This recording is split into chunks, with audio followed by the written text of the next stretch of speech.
Assalamualaikum warahmatullahi wabarakatuh. Perkenalkan, nama saya Clarissa Nurina Alanda. Saya dari kelas Pendidikan Biologi 2D. Nah, kali ini saya akan membahas tata jantung jaringan pengangkut. Pendahuluan pertama. Nah, jaringan pengangkut pada tumbuhan juga dikenal sebagai vaskuler. Jaringan pengangkut terdiri dari unit utama yaitu xilem dan flux. Pada jaringan pengangkut memiliki fungsi untuk mendistribusikan air, mineral, dan hasil fotosintesis ke bagian tumbuhan. Nah, dari pertama yaitu terdapat xilem dan flux untuk komposisi utama. Xilem sendiri yaitu jaringan pembuluh pada tumbuhan yang berfungsi mengangkut air dan nutrisi dari akar ke daun, juga memberikan kekuatan pada tumbuhan agar tetap tegak karena xilem merupakan pembentuk bagian utama pada kayu. Xilem tersendiri juga kadang disebut pembuluh kayu. Salah satu jaringan yang mengangkut sangat kompleks dan terdiri dari berbagai jenis sel. Xilem terdiri dari sel-sel mati yang berlomba, sel dan mengandung vitamin.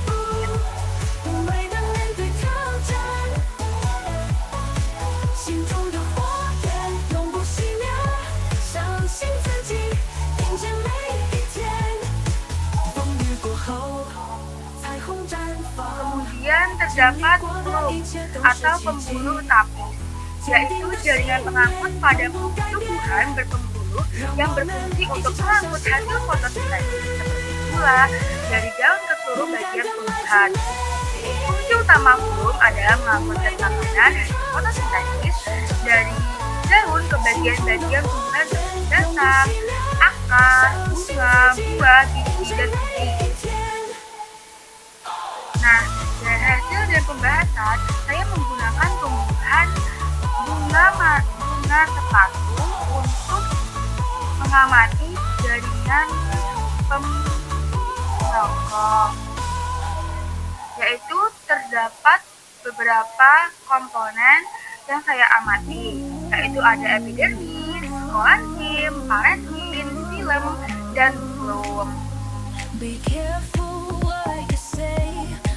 Berikut klasifikasi pada bunga sepatu. Memiliki dendroklasi, spermatosa, subtipium, ordomal valen, femininal valen, spesies Nah, pada hasil dari pembahasan yang terdapat epidermis. Epidermis merupakan lapisan sel paling luar dan menutupi permukaan pada tumbuhan.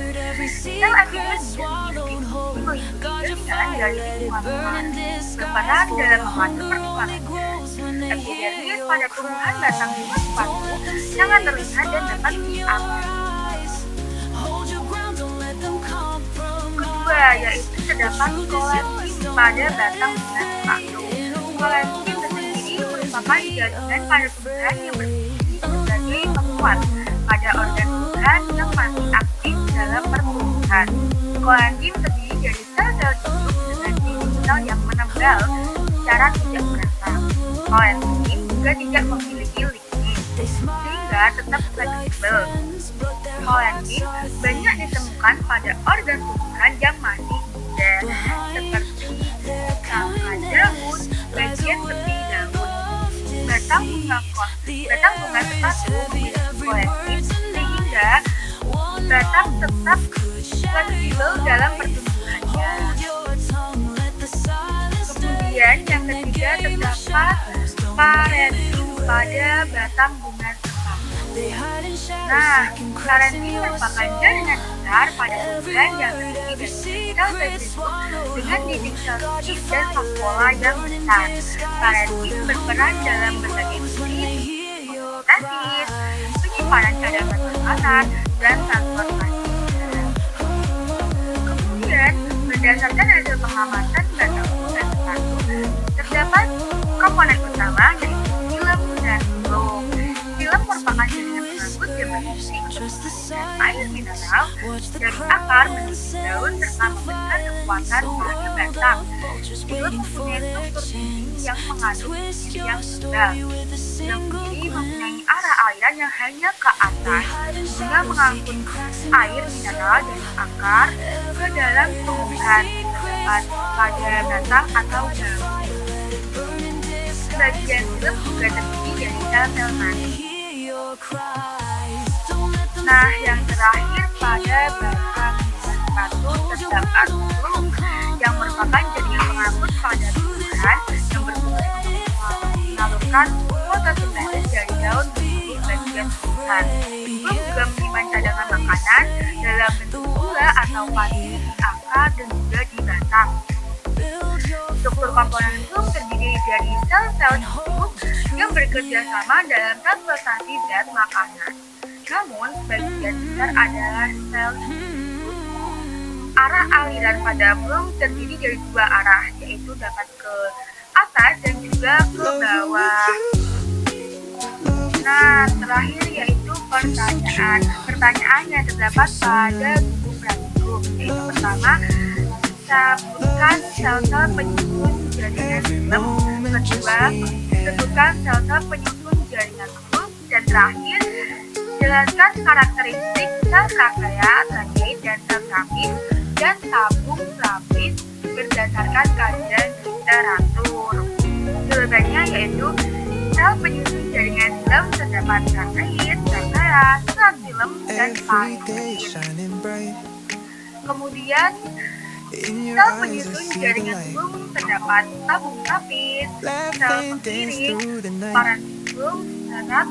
Kemudian yang pertanyaan terakhir yaitu karakteristik sel trakea, tracheit, sel trapis, dan tabung trapis.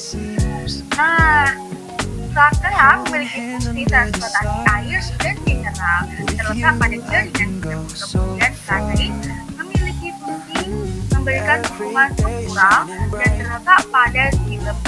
Yang diutamakan adalah xilem alveolar. Kemudian sel trapis memiliki fungsi mengangkut zat organik hasil fotosintesis terletak pada bulb tumbuhan berpembuluh sederhana. Yang terakhir, tabung trapis memiliki fungsi mengangkut hasil fotosintesis ke seluruh bagian tumbuhan terletak pada bulb. Nah, terakhir ada daftar pustaka. Daftar pustaka tersebut saya mengambil dari bagian besar Google Scholar dan jurnal Google Scholar. Sekian dari saya. Wassalamualaikum warahmatullahi wabarakatuh. Terima kasih.